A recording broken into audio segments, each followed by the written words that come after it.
Hai Risa, Halo Mbak Rosi. selamat Siang, datang malam. kembali ke tanah air. Terima kasih Mbak Rosi. Tapi bagaimana cerita Anda kembali ke tanah air yang justru membuat jengkel dan marah? Saya berharap agak feedback suaranya.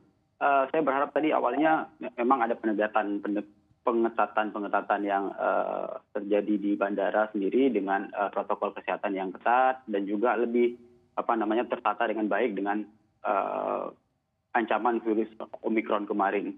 Tapi ternyata sampai di bandara saya sudah membaca peraturan-peraturan yang ada. Anda udah tahu harus 10 hari ya Bung ya? Setelah saya di sana saya baru tahu ada penambahan 7 hari dan 10 hari kemudian, Mbak Rosi. Oke. Anda katanya harus nunggu sehari semalam di bus untuk mendapatkan hotel gratis. Betul Mbak Rosi, saya tidak punya duit untuk membayar biaya karantina 8,2 juta yang ditawarkan petugas di bandara, petugas kesehatan di bandara, dan saya mengaku saya tidak punya duit sebesar itu. Mereka sudah mematok langsung, ini hanya ini hotel yang ada dan Anda harus dikarantina di sini. Saya bilang saya tidak punya duit untuk membayar dengan harga segitu. Kemudian petugas itu menyarankan saya untuk meminta diskresi kepada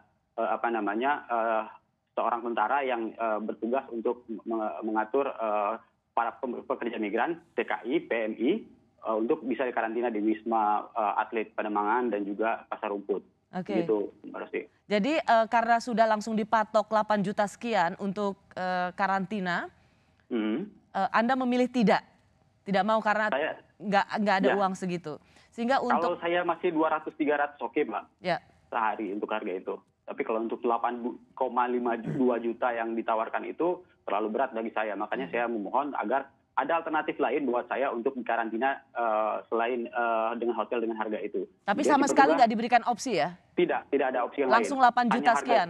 Langsung cepat gitu Mbak. Anda harus menunggu sehari semalam di bus?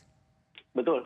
Kemudian petugas tentara yang saya dekatin itu, dia bilang, Pak, saya nggak ada duit untuk karantina di hotel, tolong saya mohon diskresi Bapak atau bantuan Bapak. Sempat dimarahin juga sama tentara itu. Ya udah kamu nunggu ke belakang sana, tempat orang tiduran di sana di belakang. Itu sekitar 200 meter dari tempat saya ngobrol dengan tentara itu. Dia kemudian saya diarahkan ke sana untuk menunggu di belakang sana. Saya lihat ada 60 lebih orang yang bernasib sama dengan saya.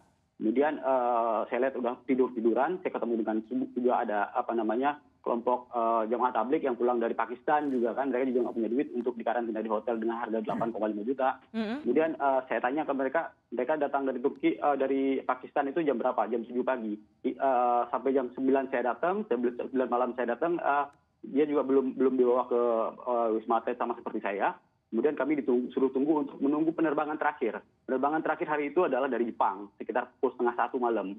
Nah, baru sekitar jam 2 malam, kemudian petugas tentara itu mendata kami semuanya yang tidak punya duit ini, untuk kemudian dimasukkan dalam kloter TKI dan PMI, supaya bisa dikarantina di tempat itu.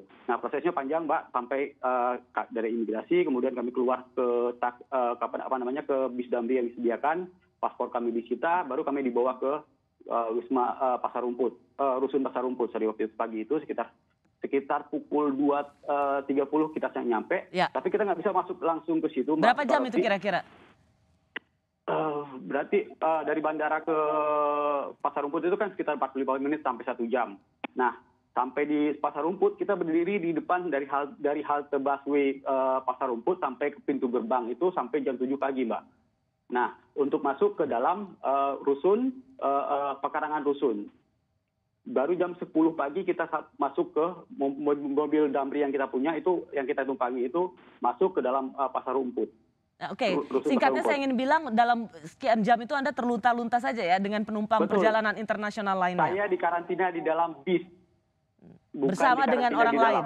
Begitu banyak ya? Orang lain yang batuk-batuk juga Mbak Rosi. Apa? Saya juga khawatir, batuk-batuk, ada yang ini dengan kondisi AC yang menyala kencang, dan waktu itu juga dingin, hujan Mbak di luar. Jadi betapa mengerikan kita dikarantina di dalam itu, untuk menunggu untuk masuk ke dalam rusun. Setengah 2 siang Mbak, saya baru bisa masuk ke dalam rusun Mbak. Setengah 2 subuh? Setengah 2 siang saya baru bisa masuk. Oke, sorry. Ya.